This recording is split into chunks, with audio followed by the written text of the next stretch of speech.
Hi everybody, and welcome back to Storyality. We're nearing the end of our adventure through Tekken, so welcome to the penultimate game so far. This is Tekken 6 Bloodline Rebellion.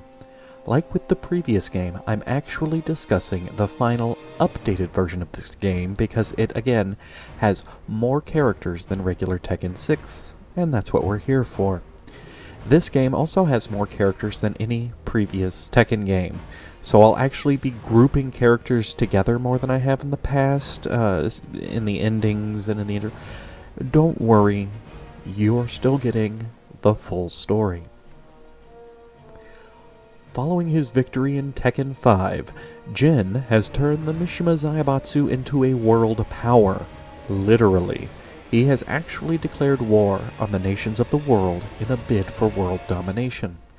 This upsets his father Kazuya, because it interferes with his plans for world domination, and so he takes control of the G Corporation and goes to war with the Mishima Zaibatsu. In return for this, Jin announces the Tekken 6 tournament in hopes of luring out his father and killing him. Meanwhile, all of this evil in the world has awoken a being known as Azazel, who plans to punish mankind for its sins. Our returning characters are Anna Williams, one of the Assassin Sisters. She was defeated by her sister Nina in the previous game, and has been seeking revenge ever since. Hearing that Nina was fighting for the Mishima Zaibatsu in the new tournament, Anna joins to put her sister in her place. In this game, King, Craig Marduk, and Armor King all share an interlinked story. Just like in the last game, nobody knows the identity of the new Armor King, but Craig Marduk and King join the tournament hoping that Armor King will be there and they can finally find out who is pretending to be the former luchador. Asuka Kazama. When Asuka learns that Jin is responsible for the terrible war that is consuming the world, she joins the tournament in order to capture him. Baekdo-san. After his student Hwoarang was defeated in the last tournament, Baek and Hwoarang practiced harder than ever. When the new tournament was announced, Baek wanted in to prove that he was still a great fighter. Bruce Irvin. Bruce has thrown in his lot with Kazuya, helping him take over the G Corporation and joining the tournament in order to capture Jin Kazama. Brian Fury. Our psychotic cyborg. Brian joins the tournament simply for the opportunity to cause some damage and hurt some people. He's a simple man of simple pleasures. Christy Montero and Eddie Gordo again have the same story and the same ending. Thanks to the Mishima Zaibatsu curing Christy's grandfather after the last tournament, they have joined the soldiers of the Mishima Zaibatsu in this war. Feng Wei still found the Godfist scrolls from the previous game, but unlike his ending showed, the scrolls didn't teach him everything he needs to know to use the technique, so he joins this tournament hoping to find more information. Gan Ryu. Apparently giving up on his creepy love for Julia Chang, he opened up a restaurant in Hawaii. When the new tournament was announced, Gan Ryu saw it as a perfect opportunity to promote his restaurant to the world. Heihachi Mishima. After being seriously injured in the last tournament, he wakes up in time for this tournament, and he wants control of his company back from Jin. Hwoarang. After Tekken 5, Hwoarang was finally able to beat his self-proclaimed nemesis Jin, only to watch Jin transform into Devil Jin. Devil Jin then beat the daylights out of Hwoarang. He has dedicated himself to training ever since, because he's not done with Devil Jin. Jack 6. At the instruction of the G Corporation, Jack 5 and his friend Jane build a new Jack 6 model, whose main goal is the destruction of the Mishima Zaibatsu. Jin Kazama. Jin has assumed control of the Mishima Zaibatsu and is using its resources to start a world war. When the rival company G Corporation puts a price on his head, Jin announces the Tekken 6 tournament. Julia Chang. Still working on her reforestation plans for Arizona, Julia hears a prophecy that if Jin Kazama and Kazuya Mishima fight, they will resurrect a great evil. She joins the tournament to stop this from coming to pass. Kazuya Mishima, now the leader of G Corporation. Kazuya is determined to stop his son Jin once and for all. He also learns that their war has awakened an entity named Azazel, who might be the original source of the devil gene, Kuma 2. After the apparent death of his master Heihachi, Kuma 2 joins the tournament so that he can gain control of the Mishima Zaibatsu. Because that's what bears do. Lee Chaolin. While relaxing at his home in the Bahamas, Lee learns that the G Corporation is now working under the direct instructions of Kazuha, and joins the tournament in order to get close to his adopted brother, Lei Wulong. Super Cop Lei Wulong was trying to catch Fing Wei, but when he lost track of him, he decided to enter the tournament to arrest Jin Kazama instead, since Jin's company has been causing riots and chaos in China. Lili de Roquefort, which, again, I'm sure I'm not pronouncing right. Lili's father grounded her for secretly participating in the last tournament, but when the Mishima Zaibatsu takes over the family oil fields and her father collapses from stress, Lili sees only one way to get the oil fields back, so she joins the new tournament. Ling Jiayu. After forming a personal bond with Heihachi, she viewed it as her personal mission to stop Jin from killing her mentor, so she joins the tournament. Panda joins for loyalty. Martial Law. In the middle of Tekken 5, it was apparently revealed that Martial Law was an undocumented worker in Japan, and he was deported back to America. Desperate to come up with money for his son's surgery following his tragic wreck in the previous game, he is willing to join with Paul Phoenix and Steve Fox in an attempt to tag team the tournament. Mokugen, the 2,000-year-old training dummy, senses evil in the world once again, and so he comes to life to fight it. Again. Nina Williams. After finally defeating her sister Anna in the previous tournament, Nina is hired by Jin to be his bodyguard, Paul Phoenix. He was able to defeat Kuma 2 in the previous tournament, but was so exhausted afterwards that he couldn't finish. Now drowning in debt, Paul Phoenix decides that the best way to ensure victory is to join forces with Martial Law and Steve Fox. If one of them wins, they all win. Raven, the mysterious Agent Raven, who is totally Blade in barely a disguise, has been sent to join the tournament by his mysterious organization so that he can investigate the Mishima Zaibatsu. Roger Jr. Like Paul Phoenix, life has proven to be too expensive for poor Roger Jr., who joins the tournaments in hopes of a big payday. Sergei Dragunov. This high-ranking Russian military commander has entered the tournament in an attempt to stop the Mishima Zaibatsu from interfering with Russian affairs. Steve Fox. In perhaps the weirdest backstory yet, due to the worldwide conflicts caused by the Mishima Zaibatsu and the G Corporation, boxing has been cancelled. All boxing. Worldwide.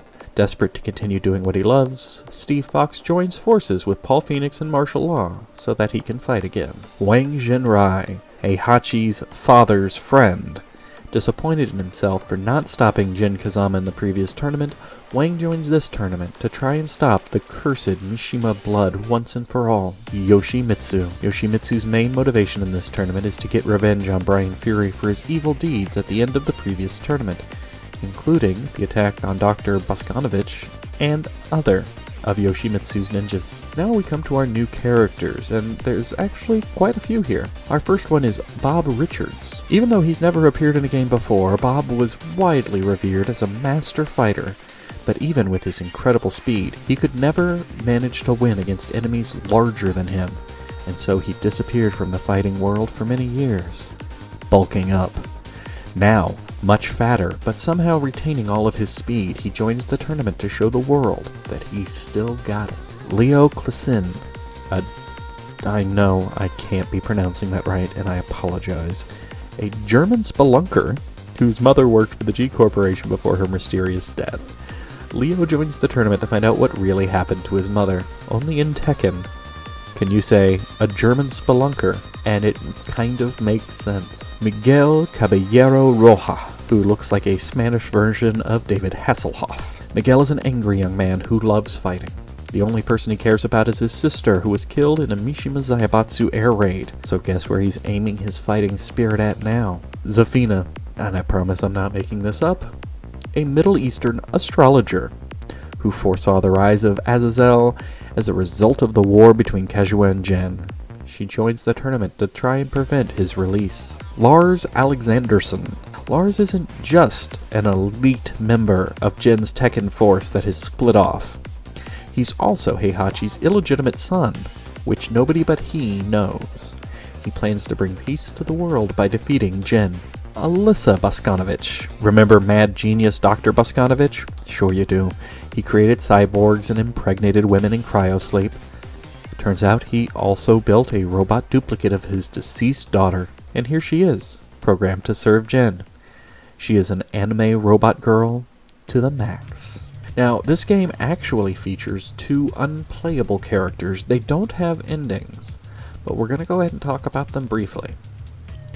Nancy MI847J. This giant bonus boss was developed by the Mishima Zaibatsu as a super large and unwieldy response to the Jack robots. Interestingly, when playing the game, it doesn't matter if you're able to defeat Nancy or not, you still get to go on to the next round. Azazel. His name's come up a few times here. He is the ultimate evil in this game, prophesied to awaken when 2 evil stars clash. The war between Kazuha and Jen awoke this ancient demon from his slumber, and now somebody has to stop him before he makes humanity pay for all of its sins. And now it's time to move on to the endings. Anna Williams. Anna and Nina apparently put their differences aside to play some pool. Anna accidentally gets into a fight with a thug, and the 2 sisters beat him up together, earning a thumbs up from Lee Chaolin, who just really likes to show up in endings and give people a thumbs up. Armor King, Craig Marduk, and King's ending tells the story of Marduk and King trying to figure out who the new Armor King is, but they find out that there used to be 2 Armor Kings, both of them brothers, and now the new Armor King wants revenge for his brother's death. Baekdo-san's ending shows Baek defending Hwoarang from Azazel at the cost of his own life. Bruce Irvin's ending shows Bruce leading the forces of G Corporation to victory on the battlefield. Brian Fury's ending shows him having way too much fun on a battlefield. Christy Montero and Eddie Gordo show that when Christy's grandfather dies, despite Jen's promises, the 2 relinquish their loyalties to the Mishima Zaibatsu. Fing Wei's ending literally shows Fing fighting a volcano and winning.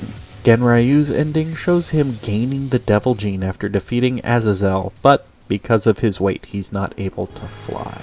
Heihachi Mishima shows typical Mishima family problem solving, with Heihachi trying to kick Jen and Kazuha out the airlock of a space station. Unfortunately, Kazuha is able to drag Heihachi out with him. Hwoarang. After defeating Azazel, Hwoarang grabs the orb of power out of his chest. As he feels the orb start trying to consume his soul, he throws it on the ground and smashes it. Jack 6. Jane discovers that Jack 6 has started making upgrades to himself, which terrifies her. Jin Kazama shows Jen fighting off Kazuha and Heihachi in order to retain control of the Mishima Zaibatsu.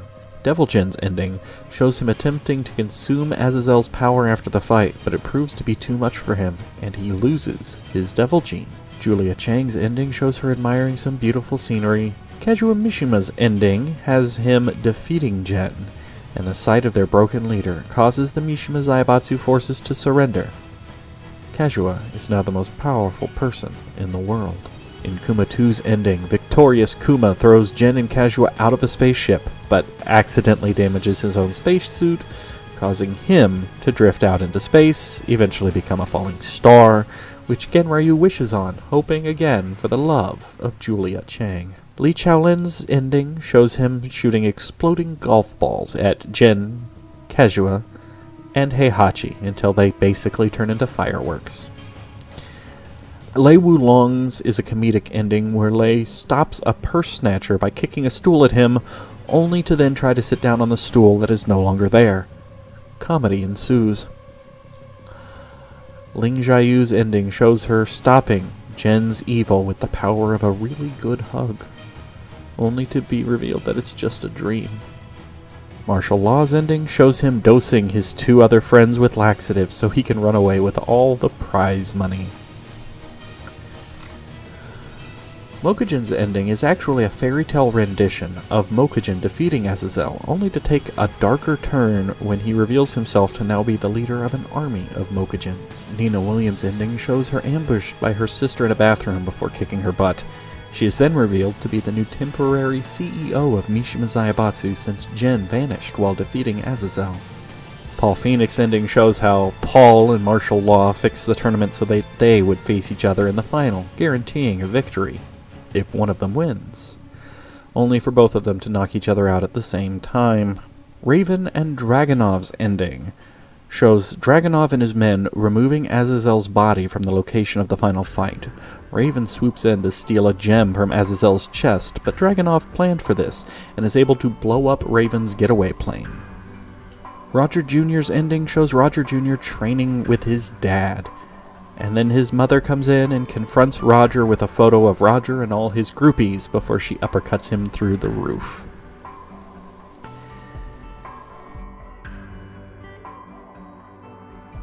Steve Fox's ending shows that Steve, Fox, Paul Phoenix, and Martial Law all won the tournament. But Steve walks away from the money, saying that his friends can have his share, he just wanted the experience. Shortly after he walks away, Mishima Zaibatsu forces activate bombs in the cases that are supposed to be containing the money, and much to Steve's surprise, his friends are blown up. Wang Jinrai's ending shows Wang defeating Azazel before dying from the effort it took. Yoshimitsu's ending shows that upon defeating Azazel, the gem from Azazel's chest bonds with Yoshimitsu's sword, causing it to become incredibly powerful. Bob Richards shows Bob becoming world famous, but somehow in all the excitement and press and tours, he accidentally loses all the weight he worked so hard to gain. As a fat man myself, I feel so sorry for him. Leo Clayson shows Leo finding a mysterious letter on his mother's grave. That's it. That's all I got. Miguel Cabrillo Uroja shows Miguel trying but failing to get a hold of Jen and get revenge for his sister's death. Zafina's ending shows her nodding to her master outside of a temple before she re-enters it and it collapses on her. I'd give you a better explanation if I had one. Lars Alexanderson's ending shows Lars heading up his rebel Tekken forces on a successful raid against Jen's forces, which he claims is only the beginning. Alyssa Boskanovich is a 3.5 minute long video of her fighting an attack helicopter. She wins. And this is going to be a little different, but the official winner of Tekken 6 is Lily de Roquefort. Lily, Asuka, and Panda have the same ending. Each one just shows a different part of the ending. Asuka runs her bike into Lily's limo. Lily gets out and the two start fighting. In the middle of that fight, Ling barrels between the middle of them riding Panda, causing the two girls to then get up and chase after her. Now, that is Lily's ending. She is the official winner of Tekken 6, but that is not the official canonical ending. Rather, the ending from the campaign scenario included in the game is the official one. That one states that Jen started the war specifically to awaken Azazel because he believed that defeating him was the only way that Jen could be freed of the Devil Gene. Sadly, after the credits, we learn that this did not work. So there you go. That's the end of Tekken 6. We've only got one Tekken game left to go. Hopefully you won't have to wait as long for me to put out that video. It just gets harder when there's more and more fighters. I'll see you guys next time.